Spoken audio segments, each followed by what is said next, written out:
It was a beautiful summer in the countryside. Golden corn waved in the warm breeze, and green meadows stretched beside a quiet river.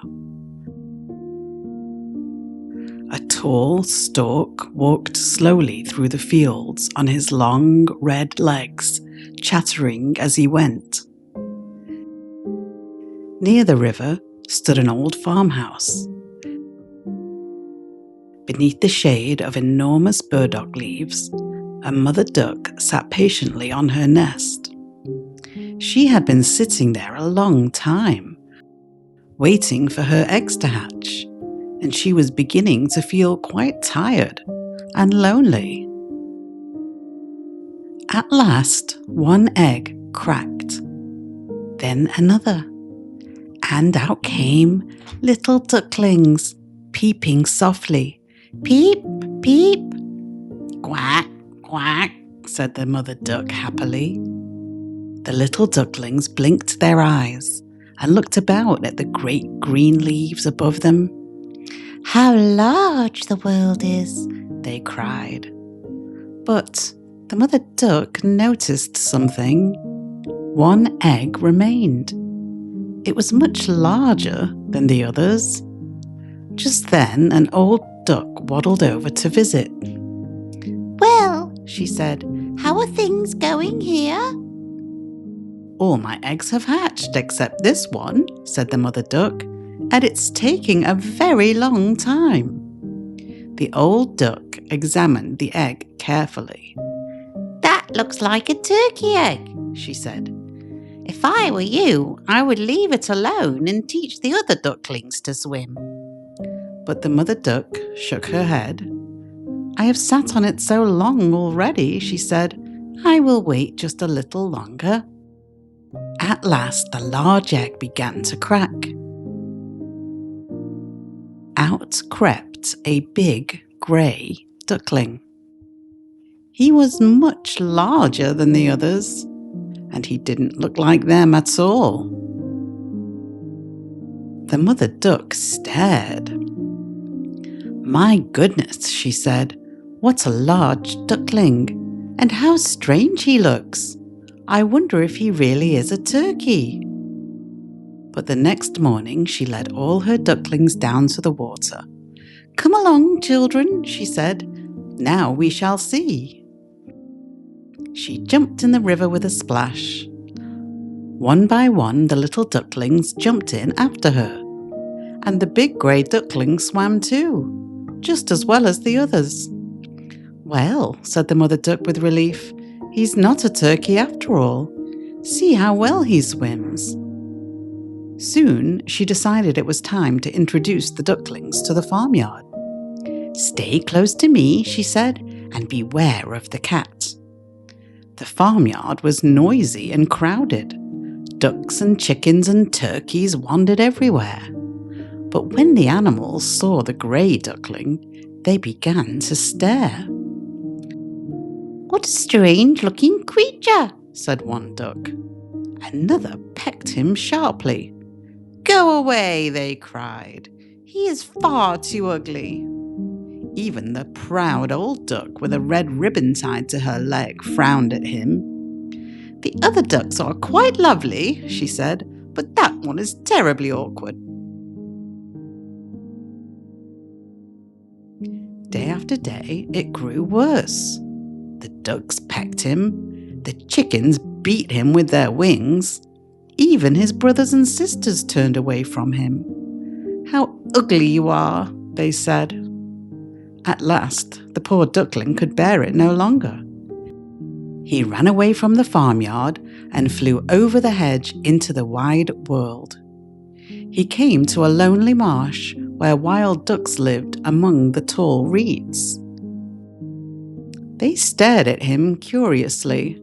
You are certainly very ugly, they said, but that does not matter, as long as you do not wish to marry into our family. The duckling did not care about such things. All he wanted was a quiet place to rest and drink. But one day there was a terrible noise. Bang! Bang! Hunters had come to the marsh. Wild geese fell from the sky. Dogs splashed through the water. The poor duckling hid among the reeds, trembling with fear. A large hunting dog came close. It showed its sharp teeth, but then it turned away and ran on. "Oh," sighed the duckling, "I am so ugly that even a dog will not bite me." When evening came and the marsh grew quiet again, the duckling ran as far as he could. He wandered over fields and meadows until a storm arose. Wind and rain battered the poor little creature. At last, he found a small crooked cottage and slipped inside through a crack in the door. An old woman lived there, with a cat and a hen. At first, the old woman thought the duckling might be a fine fat duck who would lay eggs, so she allowed him to stay. But the cat and the hen soon began to question him. "Can you lay eggs?" asked the hen. "No," said the duckling. "Can you purr?" asked the cat. "No," said the duckling again. "Then you have no right to express an opinion," they said. The duckling sat sadly in the corner. Soon he began to long for the fresh air and the open water. "I think I must go out into the world again," he said quietly. So he left the cottage and wandered on. Autumn passed, then winter came. The wind blew bitterly cold. The ponds froze over. The duckling had to paddle constantly just to keep a small patch of water from freezing. At last he grew so weak that he became frozen fast in the ice. Early one morning, a farmer found him and carried him home. But when the children tried to play with him, the frightened duckling fluttered wildly about the room and escaped out the open door. He spent the rest of the winter alone in the snow. But at last, spring returned. The warm sun shone again. Birds sang in the trees. One evening, the duckling saw something wonderful. A flock of magnificent white birds flew overhead. They curved their long, graceful necks and spread their shining wings.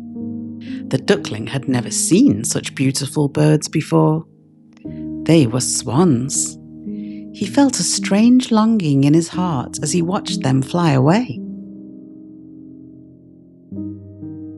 When spring came fully at last, the duckling found himself beside a lovely garden pond. 3 beautiful swans glided across the water. "I will fly to those royal birds," he said. "They will surely kill me for being so ugly, but it does not matter." He flew down to the water and swam toward them. The swans came closer. The duckling bent his head and waited. But as he looked into the clear water below him, he saw something astonishing. His reflection. He was no longer a grey, awkward bird.